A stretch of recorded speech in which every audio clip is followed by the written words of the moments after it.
Hello, let me introduce the new topic in pre-calculus, matrix. Okay, so the singular form is called as matrix and the plural form is termed as matrices. Okay, so what is a matrix? It is nothing but a rectangular arrangement of numbers in a rectangular array.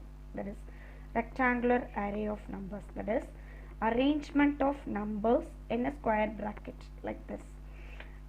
Array means arrangement. Okay, within a particular bracket the numbers are arranged. This is called as represented as a matrix. Okay, so for example, a is equal to 5 3 4 1 0 2.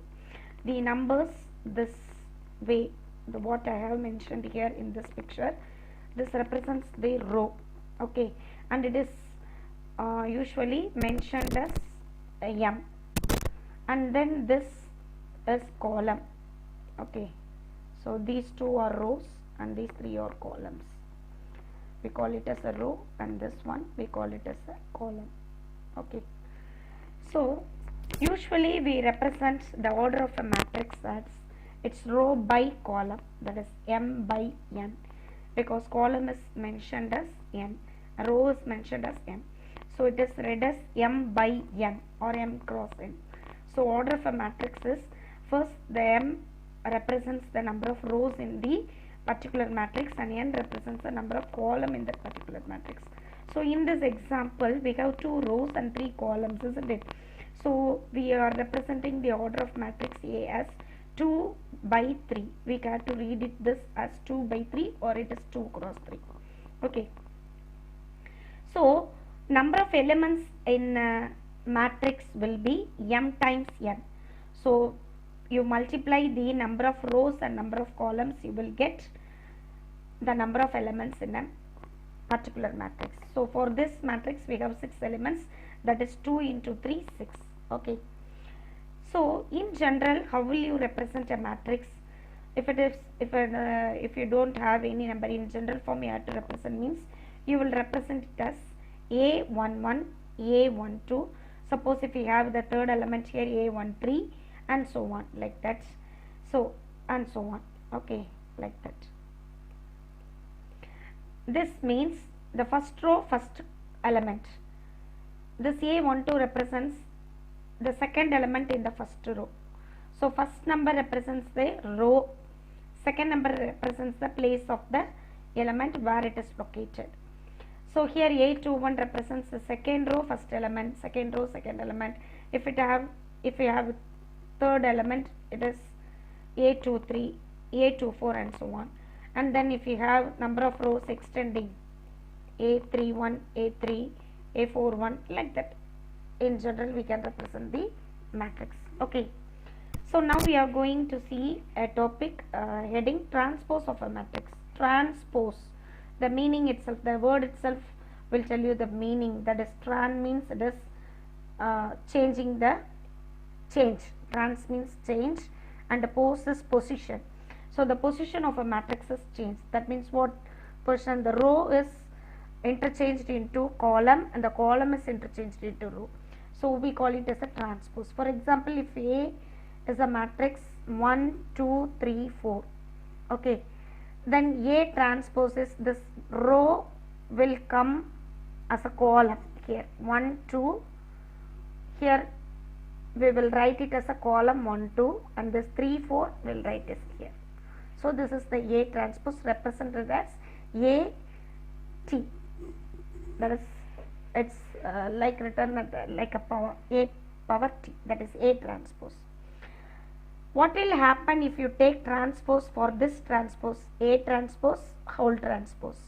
You will get, again you will get the A. So A transpose whole transpose will get the same answer as A. Okay, now we are going to see about the types of matrix. So we have many types of matrix. First one is row matrix. Row matrix means it contains only one row, single row. You need not bother about the number of columns. It may be 1 2 or 3, any other. So if it is one row, here in this example we have only one row, isn't it? So the order of the element is, this matrix is 1 by 4, 1 cross 4. that means one row, and in columns we have 4 columns, 1 2 3 4. So a row matrix means if it contains a single row, it is called as a row matrix. Okay, so now let me see the elements in A13. So which number we have in this position, that is first row, third element. So we have 0. So A13 means 0. Like that we can find the place of a particular element in the matrix also. Okay. So coming back to the type of matrix, we have the second type, column matrix. Okay. So as I said, in row matrix, if it contains only one row, it is a row matrix. Similarly, if it contains only one column, then it is called as a column matrix. For example, y is equal to, you can give any alphabets for representing a matrix. Okay, from A to Z you can give any alphabets, you can represent it by. So 5 9 8, here we have only one column, but we have 3 rows. So when you speak about the order of the matrix, it is 3 cross 1. The column is 1, so it is called as column matrix. Okay, so when we are speaking about the column matrix, we have to consider the column as 1, but we need not bother about the number of rows here. Then coming to the next, square matrix. Okay, square, as I already told you in the definition, it is a arrangement of numbers in a rectangular array, isn't it?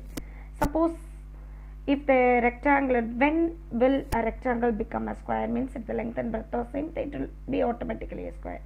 So as the case, if we have the rows and columns, number of rows and columns are equal, row equals column, that is m is equal to n, we call it as a square matrix. So for example, B is equal to 2 1 6 0, this is a 2 cross 2 matrix, and another one is given as a 3 cross 3 matrix. Okay, next, coming to the diagonal matrix. Diagonal matrix means here we are considering only the square matrix. Okay, if in a square matrix, if all elements are 0 except the leading diagonals.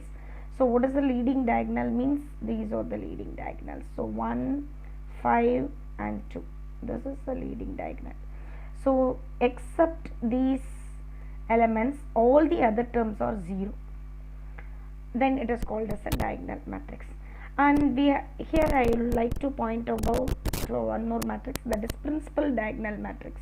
Okay, so if we have other than 0 here also, we will call it as a like this, we will call it as a principal diagonal.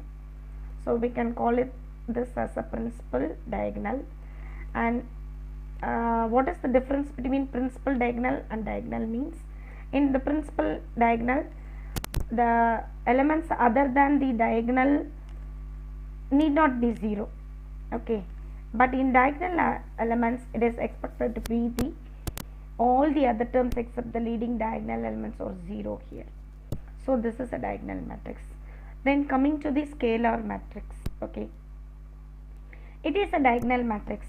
Diagonal matrix means we will have, except the leading diagonals, we will have other terms 0, isn't it? So in this diagonal, if it is the diagonal elements are all same, then we call it as a scalar. If they are different, we call it as a diagonal. If we have other than zeros here, we call it as a principal diagonal. That's all. Okay, so scalar matrix, the diagonal elements are same. Okay, then coming to unit or identity matrix. This is nothing but a scalar matrix, but what's the difference here? If the diagonal elements are 1, if they are same other than 1, they are called as a scalar. If they are same and they are equal to 1, it is called as an unit or identity matrix. Okay, so that's the difference. Then coming to the 0 or null matrix. 0 automatically we know all the elements in a matrix are 0, then we call it as a 0 matrix or null matrix. Okay, so and two more things we have to go with. So coming to the next, we have triangular matrix, and one more thing I want to tell you is the identity matrix is usually represented as I. Okay, so since being these 3 by 3 matrix, we call it as in general I3. Okay, if it is a 2 cross 2 matrix, we call it as a I2, because identity matrix we always represent the matrix by I. So it is 1 0 0 1. This is I2. Okay, yes. Now coming to the triangular matrix. Okay, see the elements below the principal diagonals or 0. So this is the principal diagonal. Okay, so below this principal diagonal elements in a triangular shape we have the 0. So it is called as upper triangular matrix, because in the upper part only we are having the numbers and this lower part is containing only 0. So it is called as upper triangular matrix, and lower triangular matrix is nothing but this one, isn't it? So below the diagonal elements we have elements, so it is lower triangular matrix. So both upper triangular and lower triangular constitute the triangular matrix. Okay, now we are going to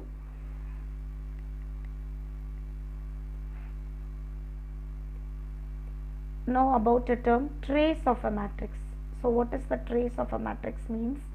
In a principal, for example in a diagonal element matrix or in a principal diagonal matrix. Okay, 1 2 3 4 5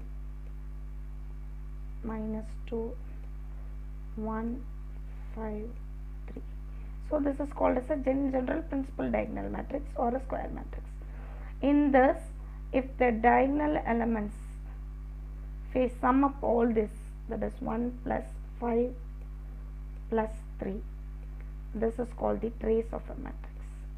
The sum of the numbers in the principal diagonal elements is called the trace of a matrix.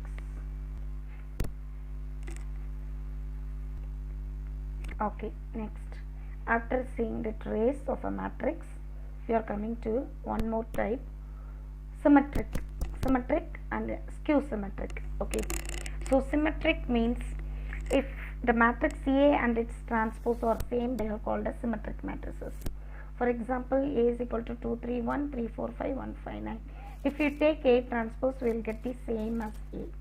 So these two are called as skew symmetric matrices. Okay, skew symmetric is if you take the transpose of a matrix, we will get the negative A. Here A is equal to A transpose. If you get A transpose equal to negative of A, then it is called as skew symmetric matrix. So these are the various types of matrices. You have to be well known before entering into the chapter matrices. Okay, thank you.